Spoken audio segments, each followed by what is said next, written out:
This program was first broadcast on Canterbury's community access radio station Plains FM 96.9 and was made with the assistance of New Zealand On Air. It's time for Emergence News on Plains FM 96.9, citizen-made radio.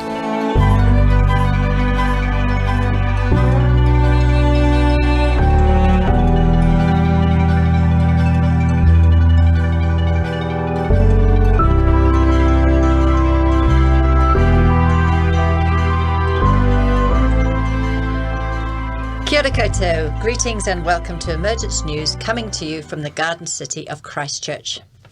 We are, as you know, based in Aotearoa, New Zealand, and as we are in the Southern Hemisphere, we are heading at great speed towards the end of our summertime. Summer is usually a time for relaxing and being outside in nature, a time for happiness and joy, which is our birthright. Are we feeling it? New Zealand is experiencing some extreme weather events, heat and drought in the north and flooding in the south. Generally, though, we are getting off lightly so far, relative to our neighbours in Australia anyway. However, this summer has been a mixture of cool and cloudy with strong winds interspersed with meltingly hot days.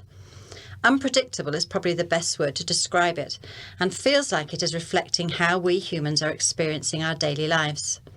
We are certainly being kept on our toes. You can almost feel the collective in-breath, awaiting and wondering, what on earth is going to happen next? This lack of predictability creates feelings of insecurity and is one of the trials we are living through as the world we know collapses around us. Sometimes it crashes, sending shockwaves through our consciousness, while most of the time cracks appear and ways of being feel shaky and unreliable. What used to be accepted behaviour or ways of doing things have become outdated and questioned. As our consciousness is expanding and growing, such behaviour is no longer considered appropriate or relevant. Our purpose for recording these programmes is to share with you a story we know that could explain why life is so unpredictable and uncertain. We call this programme Emergence News because of the gradual emergence into the world of a group from our spiritual hierarchy. They have returned as men to live in the world of men and for the first time as a group. They are our elder brothers, beings who have been guiding and caring for humanity for millennia. Their presence is stimulating ideas and actions, and at such a speed that we are left feeling unbalanced and uncertain as to what, if anything, we can be certain of. Leading this group is the World Teacher for this age, a planetary avatar who embodies the Christ energy of love. His purpose is to guide us into a new golden age, an age of synthesis, brother, sisterhood and acceptance, and understanding that we are one human family who depend on each other and must act in such a way that all are cared for, all are loved and respected equally. This leader has been known by different names: Krishna, the Messiah, the Kalki Avatar, Maitreya Buddha, and many others. But his personal name is Maitreya, which means the happy one. He arrived here on this planet in 1977. He descended from his ancient home in the etheric plains of the Himalayas and made his base among the Asian community in London, in the UK. In September 1977, Scottish artist and esotericist Benjamin Creme, who was given the job of disseminating this story, was asked to give public communications from Maitreya. The process used is called mental overshadowing. It is not channeling, but a supplying of the basic etheric physical vibration for Maitreya to speak through him. If you listen to the messages, it is Benjamin Creme's voice you can hear, but there is a distinct change in the timbre and resonance of his voice. Maitreya gave a series of 140 messages at public events held by Benjamin Creme in London. There are familiar themes running through the messages: simplicity, sharing, the joy of service to the world, returning to the plan of God. He talks often of our glorious future, once we have overcome our sense of separateness, and assures us that he is ever by our side as a protector, guide, and elder brother. We believe that joy and happiness are on the horizon for all of us if we can embrace it. All we need to do is let go of the limiting belief that we or any one of us do not deserve to be happy, to be cared for, to be loved. So in the studio today, and continuing with this theme, we have John and Peter. Welcome, guys. Hello there, Sophia. Hello, Sophia. My dear friends, I'm happy to be with you once more. Great. That's the words of Maitreya, and we'll be hearing about that in a minute.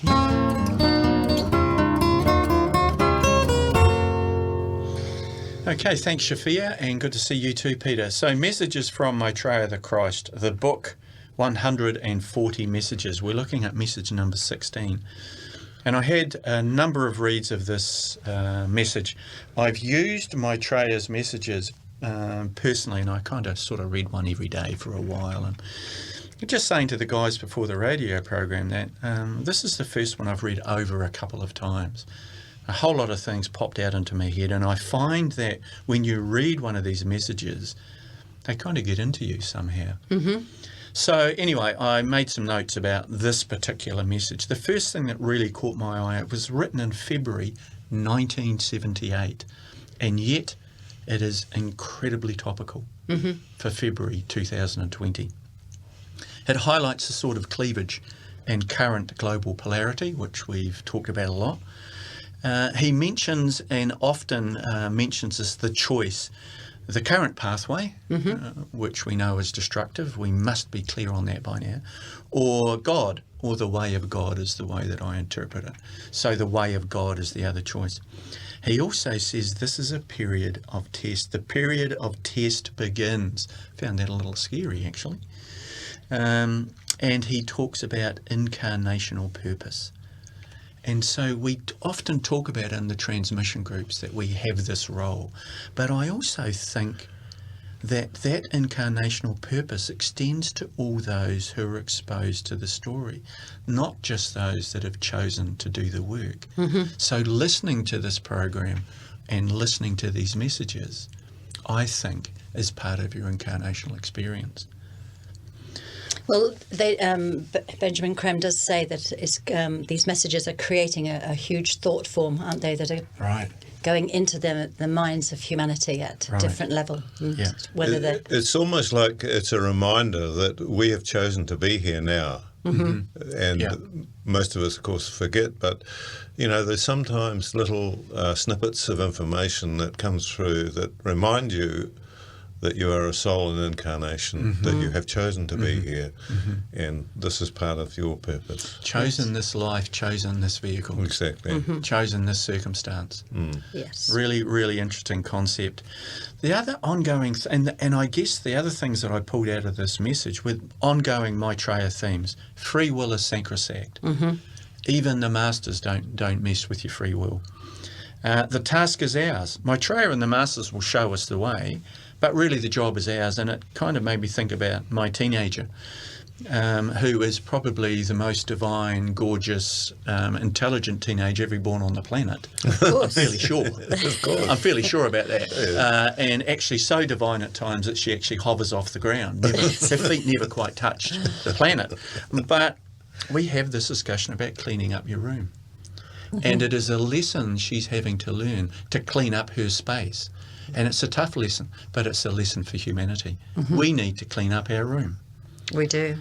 The other thing that comes through is there are reasons why we are all here, and you need to find out what they are. You aid your growth by aiding Maitreya. We're all divine, realise it. And the final one, and it's one of my favourite quotes, meditation and service are the right royal road to enlightenment. And that's a quote by Benjamin Creme from his book, Transmission Meditation. So meditation and service are the right royal road. Message number 16, absolutely fabulous ideas there. There is. So should we talk a little bit about service? Because I think it's the thing, isn't it, that we all need to be able to sort of engage in. Yeah. So service is soul's purpose. So there comes a point in your incarnational experience where the soul starts to show interest in the vehicles, when you've stopped being a till of the hun and you've stopped being other things, and start to ask the question, why? Why am I here? What's life all about? What's it all about? The soul starts to show interest, and the soul's purpose is service. So once that soul starts showing interest in the vehicle, it'll brush you towards meditation. Meditation is the tool for soul contact. So those two things will start happening. An interest in helping others, volunteering, with an idea to serve or maybe to decentralise yourself, and the practice of meditation, which brings in that soul energy to confirm that connection.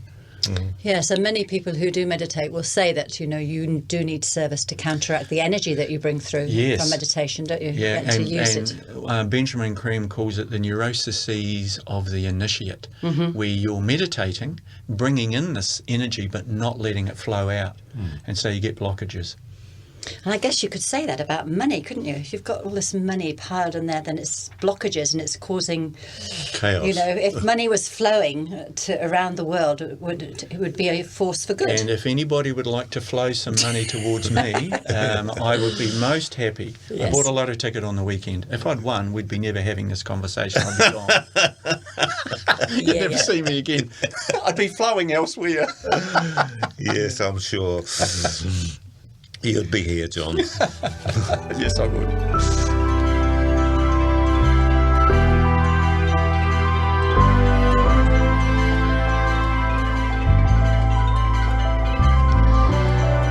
We're happy to bring the message from Maitreya to you. These messages from Maitreya are known to us from our constant use in our meditation. We start each meditation with one of Maitreya's messages. And he starts each message expressing that he is happy to be with us in this way. Remember, he is actually overshadowing Benjamin Creme when he gives these messages. So he's happy that he's doing this in this way, and we can tell by his voice that it is certainly different from Benjamin Creme's normal voice, although he's using his voice box, as it were. But not for nothing is he known as the happy one. We see this time and again, and it comes through on these messages. And he talks to us about our return to the Godhead as the same as the plan of God. And basically, we as souls are here to serve the plan of God, whether we know it or not. But in a deep way, that is what we're here for. And it doesn't have to be a conscious service, does it? Talking about service. No, I see all these people, and they service. talk, on TV, they have these people that do good works and that sort of thing. They're very, very down-to-earth people. They're doing a good job. They're helping people. Yeah. They're good sorts, and They actually have that on the radio, on the news, it don't is. they? It just, shows that service begins and ends at all different levels. Yes. It doesn't have to be esoteric. It can be completely physical and people helping people. Right. And you don't have to be banging a big drum to say, No, that's right. service to myself. And not even necessarily into meditation or anything like that. And I think a lot of people don't, we talk about the return and the plan of God, but a lot of people don't even really believe in God, do they? No, this is right. They separate themselves from God. I mean, this is what Maitreya keeps mentioning in his messages, that we are actually gods in the making. Yes. We are part of God, have always been part of God. There is nothing separate from us. But we keep seeing the separation, and even my daughter says, I don't even know that I believe in God. And I said, well, that's fine. I said, do you believe in yourself? She said, of course. Yes. Right. Yes. And it's the realization that you are a part of that. I said, well, what say we call it expanded consciousness? Do you believe you're part of an expanded consciousness? She said, yes, I do. Yes, or a divine intelligence, or or whatever. Yeah, so higher it's power, just the name. It is the that name, freaks yes. some people out. Yeah. And she has got a very mental sort of a job, so she understands it from a mental point of view. But the word sometimes freaks them, doesn't it? In message number 16, he says, "My masters will show you the first steps out of the quagmire. They will show you that a simpler life can be had in full happiness." In other words, we don't have to be boring, drab, and lead a life of penance or anything like this. We can be happy in doing the work. We can share the results of our interaction with other people, our life, and bring love to other people, and this will bring love. This will bring happiness to us. I love his blessings at the end of each message. He brings in a blessing. And in this particular one, he says, may the divine light and love and power of the one most holy God be now manifest within your hearts and minds. May this manifestation lead you to look within and there to find that God who forever in you dwells. In other words, God has always been there. Mm-hmm. Yes. This is you, this is part of you. And, to me, it's incredibly important that we start to realise that we're part of God and not separate at all. A separation is considered the great sin in a way, isn't it? Yes, and he's constantly reminding us, isn't he, that that we are gods, that we do have that, we are part of the plan, that we do have this ability to change, and That's right. And he often refers to us as a light being, and he uses different phrases to enumerate that we are part of this consciousness, this great being which we call God, which we call universal consciousness. Which we call life, which we call the software that runs the planet, however you like you like to put that. The other thing that I really picked up on this message is they will show you that a simpler life can be led in full happiness. And I think our commercialisation, our commodification and our technical kind of dependency has made life incredibly complicated. it has. Tiring, wearisome, worrying, and that the simple life is absolutely achievable. And there is a very strong global movement to move away from off the grid. Yes. And the grid doesn't just represent the electricity system, it represents that horribly complex life that we've made for ourselves around the drive for material. Even the food is suggested, stay away from the middle aisles. Use the food that you grow in your garden as well.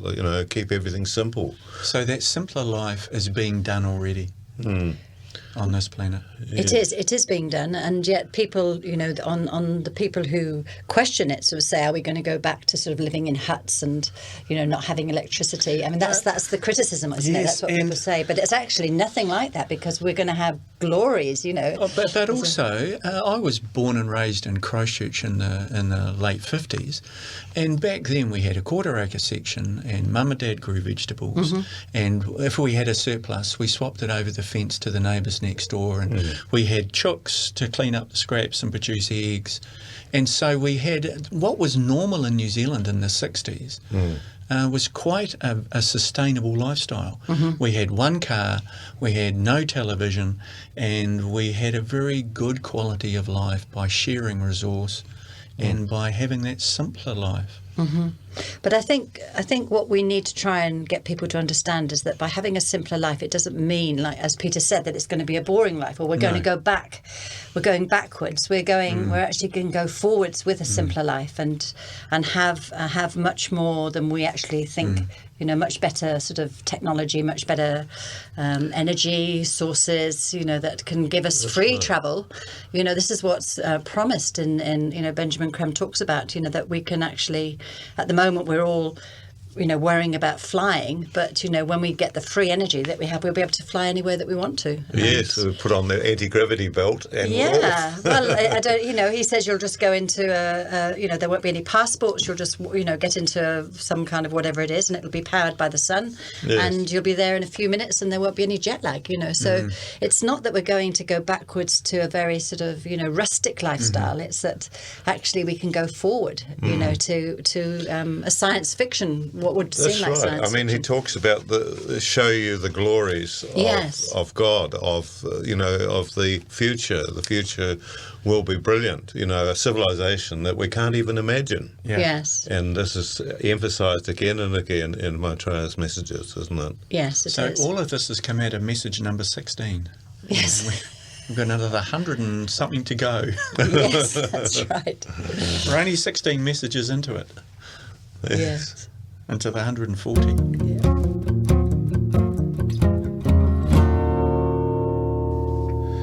Message number 16. My dear friends, I am happy to be with you once more. My plan is to reveal to men there exists for them but two paths. One will lead them inexorably to devastation and death. The other, my friends, my dear ones, will lead mankind straight to God, and in the light of His presence, they, if ready, will see wonders and unbelievable glories. My task is to point the way, to lead you out of discord into that blessed state of harmony and love, which will vouchsafe to you that dream. My work proceeds, and soon, now, very soon, you will see my face and hear my words. The period of test begins. My plan is to place before you these two alternatives, to outline the possibilities and the pitfalls. The choice is yours. You, from your own divinely given free will, must decide. If you, as in my heart I know you will, decide for God, I shall take you to Him, and together we shall place before Him our life of service to Him and to the world. Many of my people already are doing so. It is this which confers on them the appellation, my beloved ones. Join this band of true servers of the world. Become my workers, become my companions, become my heroes, and serve the plan. Little time remains for this work of preparation. Take now the first steps into your glory. Serve the purpose of your return and the plan of God. They are one and the same. My masters will show you the first steps out of the quagmire. They will show you that a simpler life can be led in full happiness and manifested divine throughout love and service of our brothers. This is the way of old. It is the way of all time. Nothing really changes with God. Make now your choice to serve my plan and see the light which beckons you into the future, or to sound forever the knell of regret. May the divine light and love and power of the one most holy God be now manifest within your hearts and minds. May this manifestation lead you to look within and there to find that God who forever in you dwells. All this information can be found on the Share International website, www.share-international.org. Scorpio Books in Christchurch carries the magazine and some books. And also don't forget the podcasts, which are available on the Plains FM website. We welcome your comments, questions and feedback. Please contact us at emergencenews@gmail.com. The opportunity to join our transmission is available Monday and Wednesday evenings and Thursday mornings, which gives us the possibility to do a service meditation in conjunction with Masters.